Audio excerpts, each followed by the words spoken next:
இருங்க ஸ்வைப் பண்ணிடாதீங்க, கொஞ்சம் கேட்டுட்டு போங்க.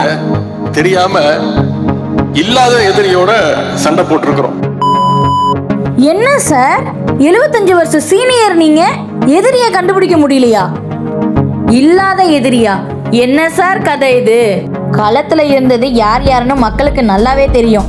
ஏன் உங்களுக்கு தெரியாதா? இந்த தேர்தல்ல உங்கள் கற்பனை என்ன தெரியுமா?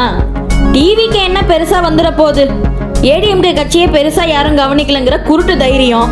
ஆனா டிவிக்கே வரும்னு நீங்களே எதிர்பார்க்கல. அதான் ட்விஸ்ட். எதிரி யாருன்னு தெரியலன்னு சொன்னீங்கல்ல, அது யார் தெரியுமா?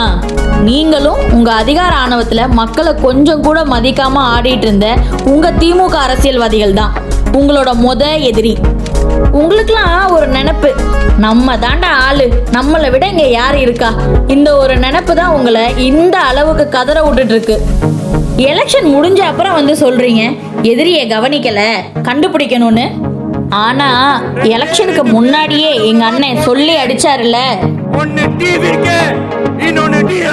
நீதான் எதிரி நீதான் எதிரின்னு சொல்லி அடிச்சாருல, அத மக்களும் ஏத்துக்கிட்டு உங்களை எங்க உட்கார வைக்கணுமோ அங்க உட்கார வச்சிருக்காங்க. 75 வருஷமா இருக்கட்டும் இல்ல 100 வருஷமாவே இருக்கட்டும், எந்த கொம்பனா இருந்தாலும் சரி, மக்களுக்காக உழைக்கிற ஒரு நல்ல தலைவன் இல்ல ஒரு நல்ல மனுஷன் களத்துல வந்துட்டானா இங்க நீங்கெல்லாம் இருந்த இடம் தெரியாமலே போயிருவீங்க.